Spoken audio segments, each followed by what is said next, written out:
Hello friends, வணக்கம். நான் doctor Vimal Keerthi. Money market millionaire YouTube channel பார்க்குற எல்லா வியூவர்ஸ்க்கும் என்னுடைய நன்றி. இன்றைக்கி மார்க்கெட் அப்டேட் வீடியோவில் அக்டோபர் மாதம் 3ஆம் தேதி வியாழக்கிழமை வர்த்தகம் பண்ணுறதுக்கு என்ன நியூஸ் தேவைப்படுதுன்னு சொல்லி இந்த வீடியோவில் பார்க்கலாம். வியூவர்ஸ் எல்லாருக்கும் காந்தி ஜெயந்தி நல்வாழ்த்துக்கள். ஒரு முக்கியமான விஷயம், 2 நாட்களுக்கு முன் நம்மளுடைய money market millionaire YouTube channel சில சஸ்பீஷியஸ் இன்ட்ரூடர்ஸால் மேனிப்புலேட் செய்யப்பட்டது. அதை யூடியூப் இமீடியட்டாக ஐடென்டிஃபை பண்ணி நான் மெசேஜ் அனுப்பிச்சு அவங்க நம்மளுடைய சேனலை வந்து குவாரண்டைன் பண்ணிட்டாங்க. இப்போது இந்த சேனல் மறுபடியும் நம்ம மீண்டெடுக்கிறதுக்கு சில நாட்கள் ஆகும். அதுக்கு நிறைய வழிமுறைகள் இருக்குது. நம்மளுடைய பழைய வீடியோஸை இப்போதைக்கு நீங்கள் விசிபிள் பண்ண முடியாது, அந்த சேனல் குவாரண்டைனில் இருக்கிறதால. அது வரைக்கும் நான் ஒரு டெம்பரவரி சேனல் ஒன்று கிரியேட் பண்ணி அதன் மூலிமா உங்களுக்கு டெய்லி மார்க்கெட் அப்டேட் வீடியோ தெரியப்படுத்துகிறேன். உங்களுடைய ஃப்ரெண்ட்ஸுக்கெல்லாம் இந்த யூடியூப் வீடியோவோட லிங்கை ஷேர் பண்ணுங்கள். கண்டிப்பாக எல்லோரும் வாட்ச் பண்ணுறதுக்கு இது மிகவும் உதவிகரமாக இருக்கும். 3ஆம் தேதி மார்க்கெட் அப்டேட் பார்க்கறதுக்கு முன்னாடி இன்றைக்கி 2ஆம் தேதி காந்தி ஜெயந்தியை முன்னிட்டு நம்மளுடைய பங்குச்சந்தை விடுமுறை. இந்த நேரத்தில் குளோபல் லெவலில் ஒரு பேனிக் சிச்சுவேஷன் இருக்குது. அது என்னன்னு பார்த்தீங்கன்னா, மிடில் ஈஸ்ட் டென்ஷன். ஈரான் சடனாக பார்த்தீங்க அப்படின்னா இஸ்ரேல் மேலே தாக்குதல் நடத்தினதை நம்ம நியூஸ்லாம் பார்த்துருப்போம். இதன் காரணமாக மிடில் ஈஸ்ட் பகுதியில் ஒரு பதற்றமான ஒரு சூழ்நிலை இருக்குது. இதனால் மார்க்கெட்டுக்கு என்ன ப்ராப்ளம், என்ன ஒரு பிரச்சனை வரும் அப்படின்னு பார்த்தீங்கன்னா, ஆயிலினுடைய ப்ரைஸ். இஸ்ரேல் மறுபடியும் தாக்குதல் நடத்தினால் அவர்கள் ஈரானினுடைய இந்த ஆயில் ஸ்பாட்ஸை வந்து குறிவைக்கிறதா ஒரு நியூஸ் வந்திருக்கு. இன்கேஸ் இந்த மாதிரி ஒரு ஆயில் ப்ரொடக்ஷன் யூனிட்ஸ் மேலே ஏதாவது ஒரு தாக்குதல் நடந்தால், மிடில் ஈஸ்ட் தான் வந்து ஆயிலோட ஹப், ஆயிலினுடைய விலைகள் ஏற்றத்தில் முடியும். இந்த நேற்றைய வர்த்தகத்திலேயே பார்த்தீங்கன்னா ஆயில் ஆல்மோஸ்ட் 3% விலை ஏற்றத்தை கண்டது.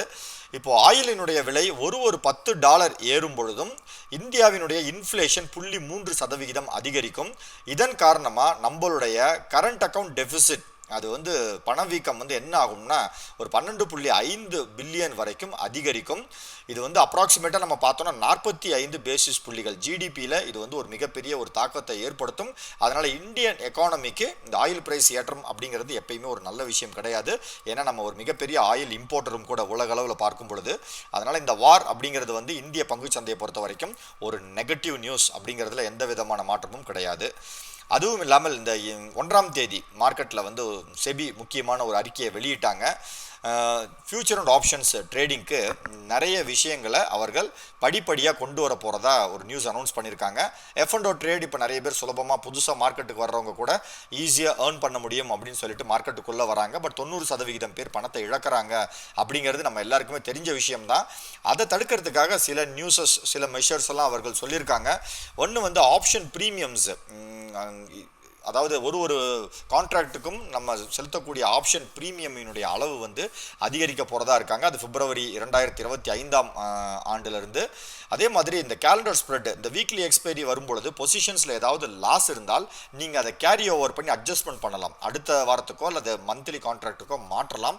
அந்த அட்ஜஸ்ட்மெண்ட்ஸ் வந்து எக்ஸ்பைரி டே அன்னைக்கு செய்ய முடியாது அப்படிங்கிற மாதிரி ஒரு நியூஸ் கொண்டு வராங்க. அதுவும் பிப்ரவரி மாதம் 2025ஆம் ஆண்டிலிருந்து. அதே மாதிரி இன்ட்ராடேல நிறைய பொசிஷன்ஸ் நம்ம மாறி விற்கிறது வாங்கிறது இல்லை பெரிய அளவுக்கு லாட் பொசிஷன் மெயின்டைன் பண்ணுறோன்னா அதற்கு உண்டான பொசிஷன் லிமிட்ஸுக்கும் ஒரு வரையறை கொண்டு வராங்க. ஏப்ரல் 1ஆம் தேதி 2025 அமலுக்கு வருது.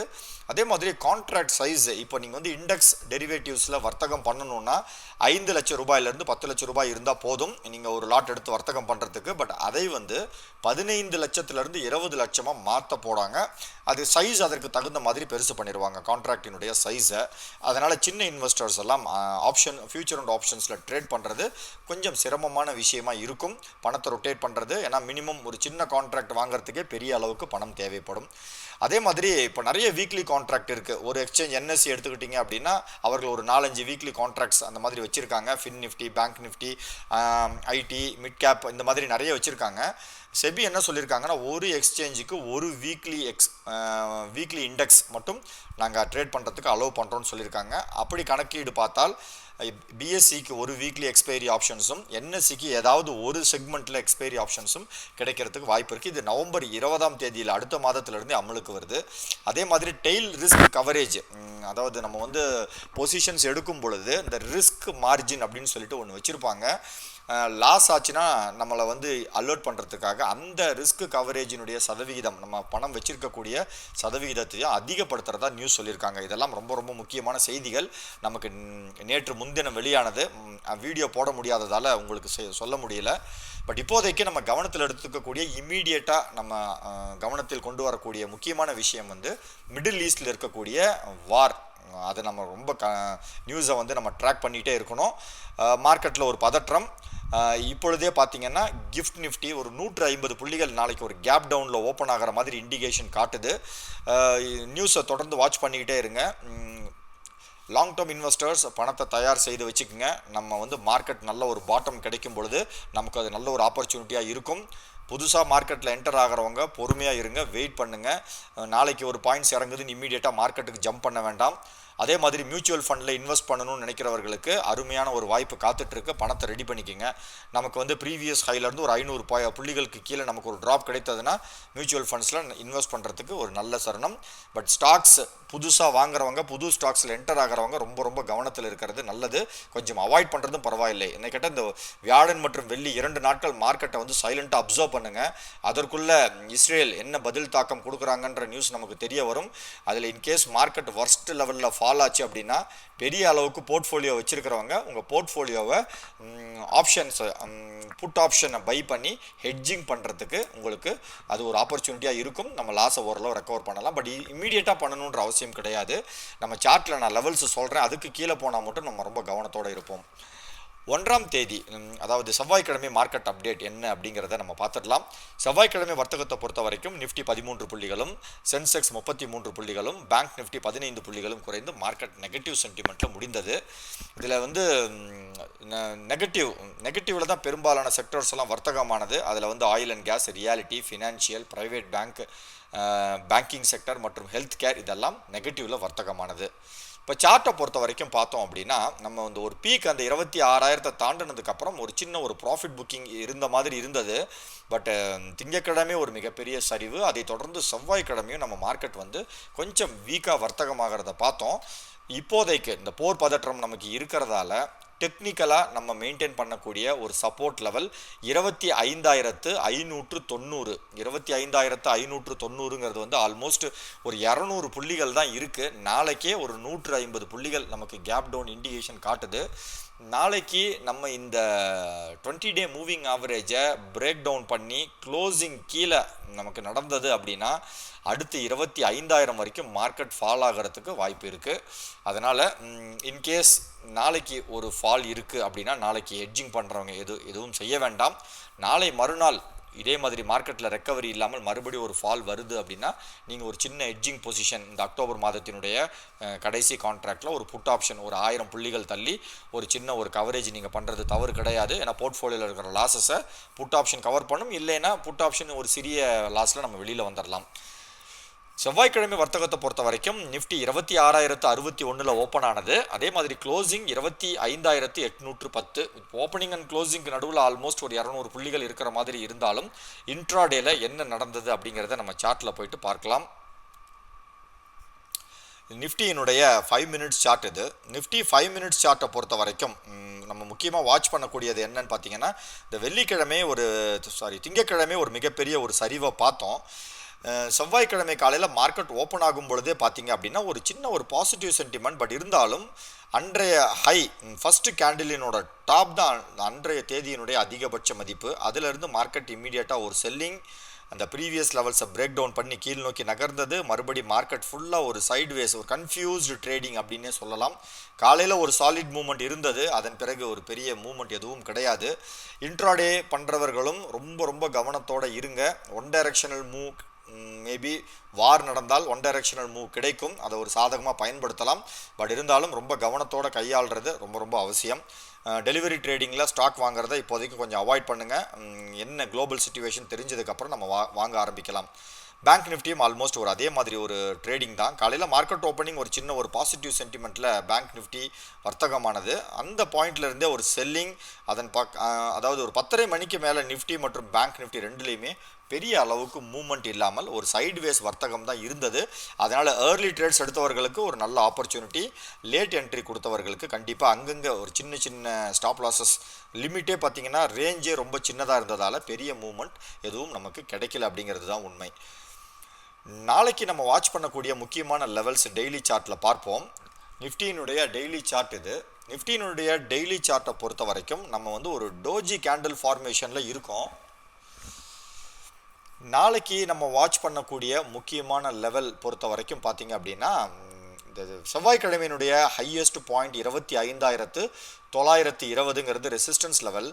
சப்போர்ட் லெவல் நம்ம இப்போ இருக்கக்கூடிய ப்ரொடிக்ஷனில் நம்ம ஆல்மோஸ்ட் ஒரு 150 புள்ளிகளுக்கு கீழே தான் இண்டிகேஷன் காட்டுது. அதனால் நான் 20 டே மூவிங் ஆவரேஜ் 25,590 அப்படிங்கிறதையே நம்ம மெயின்டைன் பண்ணலாம்.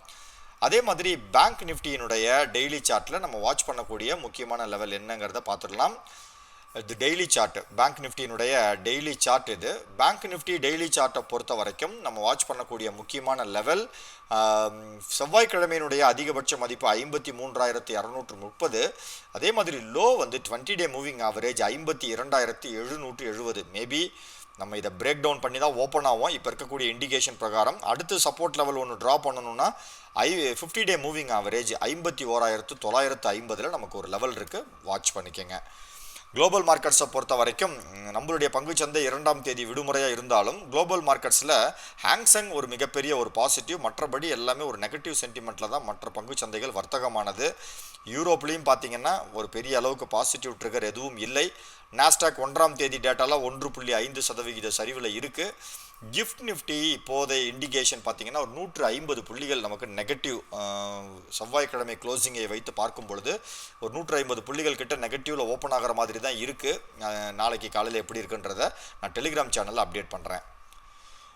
செவ்வாய்க்கிழமை நடந்த முக்கியமான நிகழ்வுகள் என்னன்றதை பார்த்துடலாம். பேடிஎம் ஒரு மிகப்பெரிய பாசிட்டிவ் சென்டிமெண்ட்டில் வர்த்தகமானது, 5.7% உயர்வு.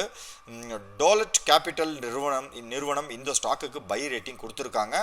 இவர்கள் அந்த பிரச்சனையிலேருந்து கொஞ்சம் கொஞ்சமாக வெளியில் வந்து இவர்களுடைய எபிட்டா லெவல் எல்லாம் பாசிட்டிவ்க்கு திரும்புகிற மாதிரி இருக்குது வரக்கூடிய குவார்ட்டர்லன்ற ஒரு பாசிட்டிவ் அனலைசிஸ் கொடுத்துருக்காங்க.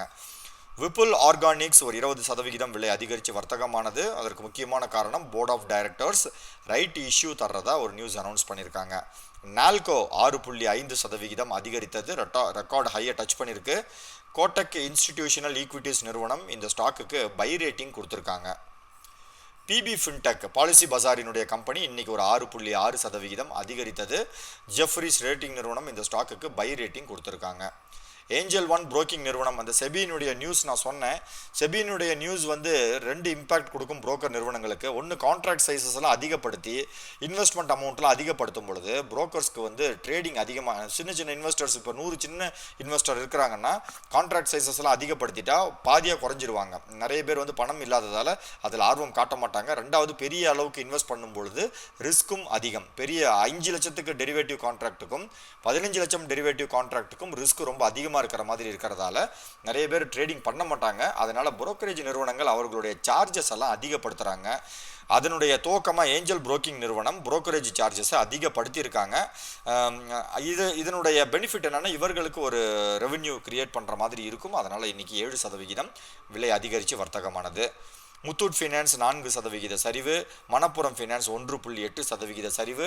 இந்த 2 கோல்டு லீசிங் கம்பெனிஸ்க்கும் ப்ராப்ளம் என்னென்னா, ரிசர்வ் பேங்க் ஆஃப் இந்தியா இந்த கோல்டு ஃபினான்ஸ் கம்பெனிஸை வந்து இந்த லேப்சஸ் ஏதாவது இருக்கா, இல்லை அதற்கு என்ன ரெமிடியல் மெஷர்ஸ் எடுத்திருக்கீங்க, அது 3 மாதத்துக்குள்ளே எடுக்க சொல்லி ஒரு பரிந்துரை கொடுத்துருக்காங்க. அது ஒரு negative news.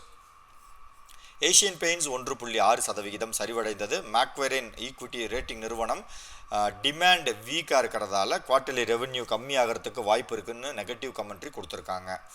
Jubilant Food Works 3.3% விலை குறைந்து வர்த்தகமானது. டோமினோஸ் ஆப்ரேட் பண்ணக்கூடிய நிறுவனம், இவர்களுக்கு இன்கம் டேக்ஸ் டிபார்ட்மெண்ட் வந்து ஒரு டாக்ஸ் நோட்டீஸ் 71 கோடி ரூபாய் அளவுக்கு கொடுத்துருக்காங்க. பஜாஜ் ஆட்டோ நிறுவனம் இன்னைக்கு 1.3% சரிவு. இன்னைக்கு 3வது நாளாக பார்த்தீங்கன்னா நெகட்டிவ் சென்டிமெண்ட்டில் வர்த்தகம் ஆகிட்டு இருக்கு. இன்வெஸ்டர்ஸ் ப்ராஃபிட் புக்கிங்காக இது கருதப்படுது. ஐபிஓ நியூஸை பொறுத்த வரைக்கும் நாளைக்கு கேஆர்என் ஹீட் எக்ஸ்சேஞ்சர்ஸ் லிமிடெட் வந்து லிஸ்டிங் ஆக போகுது. சப்ஸ்கிரிப்ஷனை பொறுத்த வரைக்கும் ரீட்டைல் கேட்டகரியில் 96 மடங்கு ஒரு மிகப்பெரிய ஒரு பம்பர் சப்ஸ்கிரிப்ஷனை பார்த்தோம். அதே தொடர்ந்து நாளைக்கு பார்த்தீங்கன்னா லிஸ்டிங்கும் மிகப்பெரிய அளவுக்கு எதிர்பார்க்கப்படுது. ஒரே ஒரு பிரச்சனை, மார்க்கெட் வீக்காக இருக்கிறது தான். கிரே மார்க்கெட்டில் இது இப்போயே டபுளில் வந்து ட்ரேட் ஆகிட்டுருக்கு. இப்போ இருக்கக்கூடிய கிரே மார்க்கெட் நிலவரத்தை பொறுத்து நாளைக்கு பார்த்தீங்கன்னா இதனுடைய இஷ்யூ ப்ரைஸ் 220, நாளைக்கு லிஸ்டிங் 450ன்னு சொல்கிறாங்க. 400லேருந்து 450ங்கிற ரேஞ்சில் வர்த்தகம் கண்டிப்பாக 50% மேலே லிஸ்ட் ஆகிறதுக்கு வாய்ப்பு இருக்குது. வர்ஸ்ட் கேஸ் மார்க்கெட் வந்து பேனிக் சிச்சுவேஷனில் இருந்தால் இதனுடைய மதிப்பு குறையும். FII மற்றும் DII டேட்டா 1ஆம் தேதி பிரகாரம் பார்த்தீங்கன்னா foreign investors selling, domestic investors almost same அளவுக்கு பையிங். கமோடிட்டிஸ் பொறுத்த வரைக்கும் கோல்டு ஒரு சின்ன விலை சரிவு 1ஆம் தேதியை பொறுத்த வரைக்கும். Silver, crude oil, natural gas எல்லாம் பாசிட்டிவ். மோஸ்ட் ஆக்டிவ் ஸ்டாக்கை பொறுத்த வரைக்கும் நால்கோ, நேஷ்னல் அலுமினியம் கம்பெனி. இது நம்ம வந்து நியூஸ்லேயே பார்த்தோம், சார்ட்லேயும் பார்க்கலாம். நால்கோவில் ஏதாவது ஆப்பர்ச்சுனிட்டி இருக்கான்னு சொல்லிட்டு மிகப்பெரிய ஆப்பர்ச்சுனிட்டி ஆல் டைம் ஹையை பிரேக் அவுட் பண்ணி மேலே போயிட்டுருக்கு. அதுவும் இல்லாமல் இது வந்து அந்த யூ ஷேப்டு ரெக்கவரியை பிரேக் அவுட் கொடுத்ததுக்கப்புறம் புது ரேஞ்சுக்குள்ளே என்டர் ஆன மாதிரி இருக்குது. வாட்ச் பண்ணி ஹோல்டு பண்ணுங்கள். பேடிஎம் ஸ்டாக்ஸ் டு வாட்சில் எடுத்திருக்கேன், அந்த டைமில் சார்ட் பார்க்கலாம். டாப் கெய்னர்ஸை பொறுத்த வரைக்கும் நால்கோ தான் ஸ்டாக் ஆஃப் த டே. அதை தொடர்ந்து பல்ராம்பூர் சீனி, இதையும் நான் வந்து நியூஸில் இருந்து தான் நாளைக்கு ஸ்டாக்ஸ் டு வாட்சுக்கு எடுத்திருக்கேன், நம்ம வாட்ச் பண்ணுவோம். டாப் லூசர்ஸை பொறுத்த வரைக்கும் Muthoot finance, M&M finance, Jubilant Food works, IndusInd bank மற்றும் Indies tower.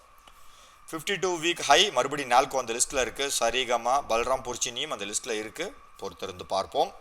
52 week low RBL bank avoid பண்ணிக்கோங்க. அப்பர் சர்க்கியூட் பக்கத்தில் நம்ம ட்ராக் பண்ணுற கம்பெனிஸ் எதுவும் இல்லை. அதே மாதிரி நெகட்டிவ் சென்டிமெண்ட்டில் பார்த்தீங்கன்னா வயஸ்மேன் 4X மற்றும் கோஹினூர் ஃபுட்ஸ் லிஸ்ட்டில் இருக்குது, அவாய்ட் பண்ணிக்கோங்க. ப்ரைஸ் மொமெண்டம் இன்ட்ராடே பேடிஎம், இதுவும் நான் நியூஸில் நிறைய தடவை வந்ததாலாம் சார்ட்டை பார்த்தேன், சார்ட் ப்ராமிசிங்காக இருக்குது, வாட்ச் பண்ணுவோம்.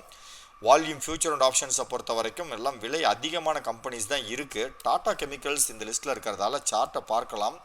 கெமிக்கல் கம்பெனிஸில் ஒரு சின்ன டேர்ன் ஓவர் இருந்தாலும் டாடா கெமிக்கல்ஸ் மல்டிபிள் டைம்ஸ் வந்து சைடு வேஸில் தான் மூவ் ஆகிருக்கு, அவாய்ட் பண்ணிக்கலாம்.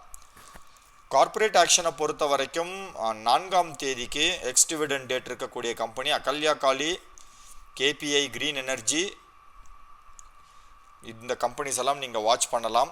மற்றபடி டிவிடெண்ட் ரிசல்ட் வர தான் அனௌன்ஸ் பண்ணுவாங்க, வெயிட் பண்ணுவோம். Break out stocks 30-day moving ஆவரேஜை பொறுத்த வரைக்கும் KFinTech இருக்குது லிஸ்ட்டில், நமக்கு ஆப்பர்ச்சுனிட்டி இருக்கான்னு சொல்லி பார்ப்போம். KFinTech இப்போ முக்கியமாக இந்த டபுள் டாப் ஃபார்மேஷன் பக்கத்தில் இருக்குது, வெயிட் பண்ணுங்கள் கொஞ்சம். இதை பிரேக் அவுட் பண்ணும்பொழுது புது ஜோனுக்கு என்ட்ரி ஆனதுன்னா அதற்கப்புறம் நம்ம வாட்ச் பண்ணலாம். 200-day மூவிங் ஆவரேஜை பொறுத்த வரைக்கும் இதில் முக்கியமான கம்பெனிஸ்ன்னு பார்த்தோன்னா கிரி இண்டஸ்ட்ரீஸ் இருக்குது. கிரி இண்டஸ்ட்ரீஸ் பொறுத்த வரைக்கும் இல்லை, பிரேக் அவுட் இல்லை, இன்னும் நிறைய தடைகளை தாண்டி வரணும், வெயிட் பண்ணுங்கள். Stocks to watch top performers நாளைக்கு நம்ம வாட்ச் பண்ணது ரெண்டுமே நான் நியூஸ் பேஸ்டு ஸ்டாக்ஸ் தான் நான் எடுத்திருக்கேன். ஒன்று வந்து பேடிஎம் பார்த்தீங்கன்னா ரீசெண்ட் டேஸில் ஒரு ஃபால்க்கு அப்புறம் நல்ல ஒரு நிறைய பேட் நியூஸ் இருந்தது பேடிஎம்மில், அதிலலாம் இருந்து ரெக்கவரி ஆகி நல்ல ஒரு பாசிட்டிவ் சென்டிமெண்ட்டுக்கு மூவ் ஆகிட்டுருக்கு. ப்ரீவியஸ் லெவல்ஸ்லாம் பிரேக் அவுட் பண்ணுது. அதனால் இதை வந்து ஒரு 735 கிராஸ் பண்ணுதுன்னா 800 வரைக்கும் மூவ் ஆகிறதுக்கு வாய்ப்பு இருக்குது. நாளைக்கு பாசிட்டிவில் ட்ரேட் ஆனால் மட்டும்தான் எந்த ஸ்டாக்குனாலும் நீங்கள் வாட்ச் பண்ணணும். நெகட்டிவ் ஆச்சுன்னா பையிங் பண்ணுறதை டோட்டலாக அவாய்ட் பண்ணுங்கள். Support level 660. இன்னொரு கம்பெனி வந்து இந்த எத்தனாலினுடைய விலை ஏற்றதை பிறகு பல்ராம்பூர் சீனி, சுகர் ஸ்டாக்ஸ் எல்லாமே ரேலி ஆச்சு. அதில் ஒரு பெனிஃபிட்டர், ஒரு மார்க்கெட் லீடர் பல்ராம்பூர் சீனி, இதுவும் கேண்டில் ஸ்டிக்ஸ் நல்ல ஒரு ப்ராமிசிங் பேட்டர்னில் இருக்குது. 666 சப்போர்ட் லெவல். நாளைக்கு இந்த ஸ்டாக் ஒரு 685 கிராஸ் பண்ணிச்சுன்னா 720 வரைக்கும் புது ஜோனில் என்டர் ஆகிறதுக்கு வாய்ப்பு இருக்குது. வியூவர்ஸ் கொஷின்ஸ் இல்லை, ஏன்னா வீடியோ போடாததாலையும், ரெண்டாவது நம்மளுடைய சேனல் குவாரண்டைனில் இருக்கிறதாலையும் பழைய கொஷின்ஸ் எடுக்க முடியல. இன்றைக்கி வீடியோவிலேருந்து நீங்கள் கொஷின்ஸை நீங்கள் தாராளமாக நீங்கள் கொடுக்கலாம், நான் உங்களுக்கு நாளைக்கு வீடியோவில் ஆன்சர் பண்ணுறேன். மறுபடி இது வந்து ஒரு டெம்பரவரி சேனல் தான். நம்மளுடைய ஒரிஜினல் சேனல் ரெக்கவரி ஆன பிறகு கண்டிப்பாக நம்ம இந்த சேனலை வந்து பிளாக் பண்ணிவிட்டு நம்ம அந்த சேனலுக்கு மூவ் ஆகிக்குவோம். உங்கள் ஃப்ரெண்ட்ஸ்க்கு எல்லாத்துக்கும் யூடியூப் வீடியோவோட லிங்க் அனுப்புங்க, எல்லாருமே பெனிஃபிட் ஆகட்டும். Disclaimer, money market millionaire YouTube channel study பர்பஸ்க்காக துவங்கப்பட்டது. சொல்லக்கூடிய கருத்துக்களை ஸ்டடிக்காக மட்டும் எடுத்துக்கோங்க, டிப்ஸ் ரெக்கமெண்டேஷன் கிடையாது. வீடியோ பிடிச்சிருந்தால் லைக் பண்ணுங்கள், ஷேர் பண்ணுங்கள், சேனல் சப்ஸ்கிரைப் பண்ணுங்கள். வீடியோவோட டிஸ்கிரிப்ஷன் பாக்ஸில் ஒரு காமன் டெலிகிராம் லிங்க் இருக்குது. இந்த லிங்க்குக்கு டெய்லி நான் வந்து அனுப்புவேன் நம்ம வீடியோஸினுடைய லிங்க்கை, நீங்கள் தாராளமாக வாட்ச் பண்ணிக்கலாம். இது ஒரு ஃப்ரீ லிங்க் தான். மெம்பர்ஸோட டெலிகிராம் சேனலில் வந்துடும். மேலும் விவரங்களுக்கு www.moneymarketmillionaire.net அப்படிங்கிற இணையதளத்தில் கூட செக் பண்ணி பாருங்கள். இந்த வீடியோ இது வரைக்கும் பொறுமையாக பார்த்த எல்லா வியூவர்ஸ்க்கும் ஒரு பிக் சல்யூட்.